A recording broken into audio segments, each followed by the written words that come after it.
Hey guys, this is James Heller, and I love small multifamily so much right now. And I want to run you guys through a duplex that I picked up towards the end of last year. And at the end of the day, I'm actually gonna have $0 into this duplex. So we're cash flowing. We've got a great property with some equity in it. And after all is said and done, we're actually able to pick up this deal for $0. So in this video, I'm going to tell you all about how we bought this cash flowing duplex with $0, exactly what to look for if you want to do the same thing with small multifamily. And I'm going to run through all of the numbers and tell you some benefits of owning small multifamily that you may actually not know about. If you're watching on Instagram or Facebook or YouTube Shorts, make sure to head over to YouTube to watch the full video. And please leave a like or a comment if you appreciate the content. Let me know what you think, and I'm happy to answer any questions that you have. All right, let's jump into it. So first off, for this duplex deal, it was a purchase price of $330,000. And this was kind of a small duplex in Denver. Basically each side was 750 square feet and each unit had 2 beds and 1 bath. It's in pretty beat up condition because it had tenants for a long time and an owner that really wasn't taking very good care of it. So he didn't want to do any kind of repairs, and we picked up the property in an off-market deal, paid all cash, which actually came from a hard money lender, did a rehab after the tenants took off, and then we have tenants back in it now, and I'm going to show you how all the numbers break down so that we had $0 in the deal at the end of the day. So $330,000 purchase price. I did put 10% down to start. So basically that was $33,000 out of pocket. This could come from all kinds of places. In my case, I actually paid this myself, but a lot of people will take this from a HELOC from their home. They might borrow the money from somebody else. But if you underwrite this deal properly, that money will be coming back to you at the end of the day. So that's where we are so far. The rehab cost us $29,990.98. Oops, 98 cents. So let's go ahead and just call that 30,000, right? All right. So all into this deal, we were at $360,000. All in. And we had a beautiful new property, right? This is after we did all the repairs, after we bought appliances and all of that stuff. Just if you're curious, the rehab cost $22,000 roughly. And this is for labor. And the materials cost only about $8,000. So we actually spent a lot more on labor than materials in this job.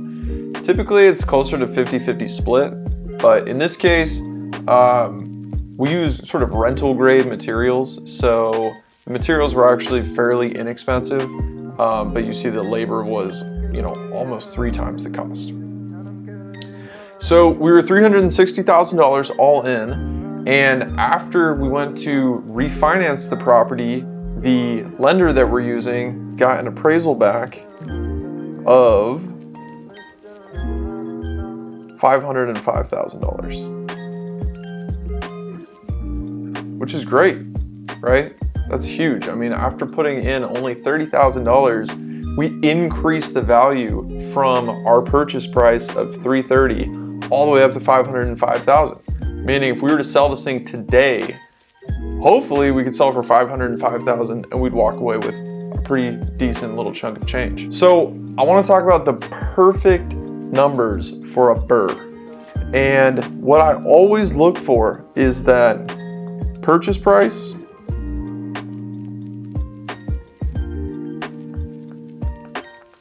plus reno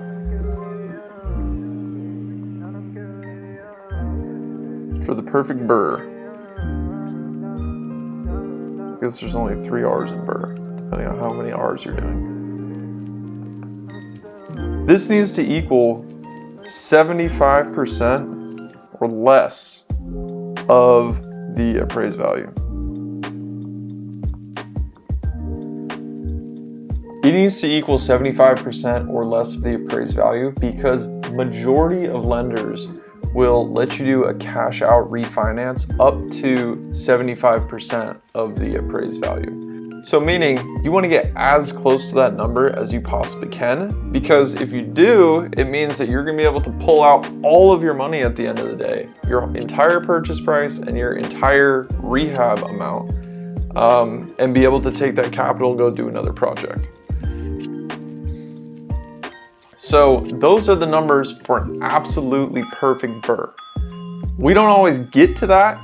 Usually we get fairly close, but in this case, we actually got to a perfect Burr, meaning all of the money came back out of the project, which is awesome. So I had 3 options for refinancing once I finished the project and we had gotten the appraisal back. So like I said, it appraised at $505,000, and the 3 options were basically what's called a rate and term refinance. And that basically just means getting all your money back that you already have in it. So at this point, I had basically $325,000 in it. And that's because I did a rehab draw. So I had the original purchase price, less the down payment, plus the rehab because I took a draw on it. So I could do a rate and term refinance. I could do a cash out refinance at 70% of ARV or appraised value, and this was going to equal $353,000. Or I could do a cash out refinance at their maximum, which is 75% of ARV or appraised value, and this is going to equal $378,000. Now these all come with different terms, right? Typically, the more money that you take out of a project, the higher the rate is going to be, and obviously you're taking a loan on a bigger amount. So typically, if you take out more money, you're going to have a bigger monthly payment.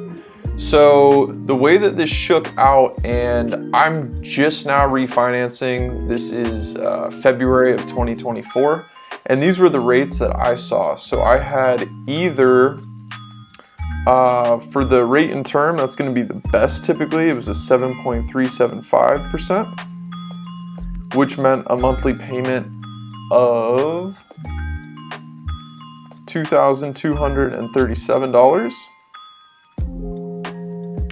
If I did a small cash out, it would be 7.625%, which was just about $2,500. Or if I did the max cash out, it was going to be 8.125%. So that's obviously a lot higher, and that would bring the payment up to $2,814. Okay, so you can see what my monthly payments were going to be versus how much cash I was going to get back out. Okay, so all these loans are what's called a DSCR program, a debt service coverage ratio. And all that means is that they just look at the property itself kind of as a mini business, right?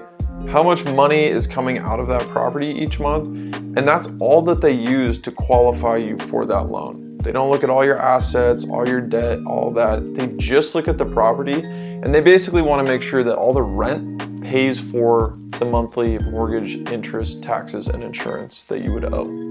If you have more questions about lending and DSCR programs, shoot me a message or a comment, and I'm happy to fill you in on how all that stuff works. Okay, so now that we know what the lending options look like, let me tell you the 3 big benefits of owning rental property. I'm sure there's some that you know about, and there might be some that you haven't thought about quite as much. But the 3 big reasons are, number 1, equity, right? So in this case, it's not worth $505,000. And all we put in was $360,000, right? So at the end of the day, we have $145,000 of equity from this project, which is amazing, right? If you were to sell the property, ideally you'd make $145,000 minus whatever it costs to sell the property. So that's a big one. Equity is a great reason to buy rental property. Number 2 is tax benefits. This is so big. If you have a lot of active income from flipping, from your normal W-2 job, if your spouse has a lot of active income, you can use rentals to offset a lot of that income. So in this case, I was able to do what's called a cost segregation study, which looks at all the parts of the building that are depreciable in under 15 years. And just from that one cost segregation study, I was actually able to write off $47,000 in taxes for 2023, which means from all the fix and flips that we did, from the wholesale deals that we did, I could just take $47,000 of income and just completely write that off. There are some complications to it, but if you have more questions about how these tax savings work, how cost segregations work, and how to save money from your rentals, let me know. I'm happy to fill you in on all that stuff. The third thing, and I think this is what most people think of with rentals, is rental income, right? Cash flow. And in our case, I actually ended up taking the option in the middle here.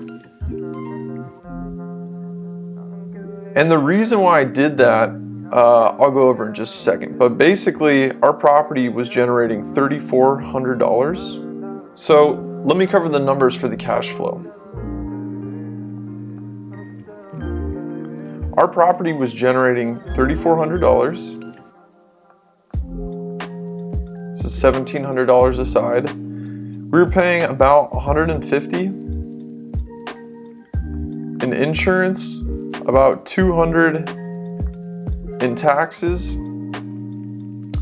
and about $200 in management. I hired a property manager. I think I told you in the last video, 100% worth it. So that's everything that we're paying. And then you saw from this number up above, $2,500 ended up being our monthly payment because we went with the middle cash out refi option. So $2,500 is basically principal and interest. And these are all minuses, right? So at the end of the day, we wound up with $300, and these are rough numbers, but I'll give you the exacts. It's $346 a month, or what is that annually? $4,152 per year. So that's great, right? That's the cash flow from the property. But I'll tell you, there's a lot of maintenance and things like that that's not really taken into account in these numbers. So at the end of the day, this rental is going to be fairly close to break even. But because of these other 2 incentives, the giant equity gain and the big tax write-off, it really makes buying a rental property like this worth it, even though the passive rental income really won't kick in too much until a few years down the line when rent has increased and hopefully rates have dropped a little bit and I can refi into a lower interest rate. So I want to cover one thing too called cash on cash return. And this is a number that is pretty popular in like the bigger pockets community. And it basically is how much money did you put into the deal versus how much is it generating each month. And I told you before that I took the middle cash out offer, which covered $353,000. And I had actually put in $360,000. So if you did all the math, I actually still have about $7,000 in this particular property. I could have taken out more money and actually gotten paid on this property, but the cash flow would have been so slim that I probably would have had to come out of pocket to do repairs and maintenance, which I prefer not to do. So for that reason, I left $7,000 in the deal. And the way that you calculate cash on cash return,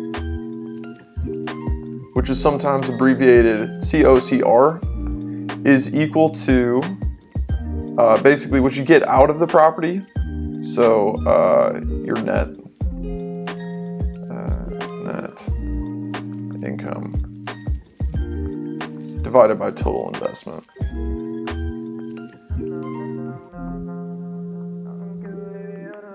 And this was equal to, what do we say? It's about 4152 over 7,000.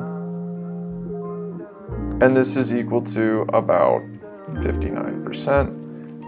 Meaning each year I get 59% of my money back, which is awesome because in 2 years, I have all of my cash out of the property and then it's just generating money, which is amazing. I love it. Okay. So what makes the perfect deal? I want to give 3 options and let you pick. What do you think makes the most perfect deal? Number 1, perfect deal. Number 1, having awesome and cheap contractors. Number 2, getting top of the market rent.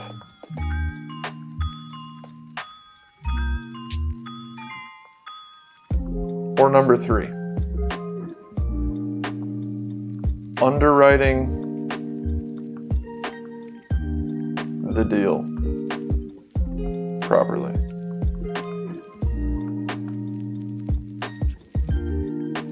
Which one of these gives you the perfect deal?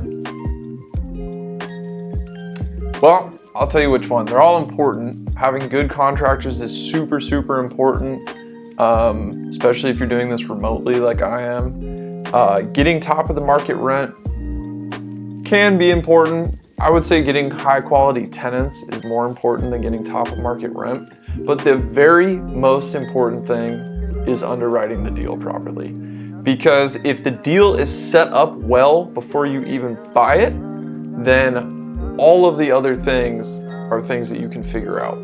But conversely, if you have a deal that was not set up properly from day one, you are going to have a lot of trouble no matter how great your contractors are, no matter how high the rent is on the building. So I really, really urge you, underwrite the deal properly. That means make sure that you're super solid on your comps. So when that appraisal comes back, you're not surprised by a low value, and make sure that you know what you can rent the property out for. Also, being super, super solid on your rehab numbers is super important because as you can see, all of this stuff goes together into how much you can eventually refinance for. And the amount that you can refinance for determines how much money you're gonna pull out of the deal. And that's super important if you wanna go do this again, right? Go buy another property. And I think that's what a lot of investors are looking to do. So that's it. That's our most recent deal in Denver. This was a duplex that I bought just at the end of 2023. And if you enjoyed this video, please like, subscribe, follow on Instagram, Facebook, where I'm talking about real estate all the time. And if you have any questions at all, I'm super responsive to comments. So let me know what your thoughts are. And I hope to see you on the next one.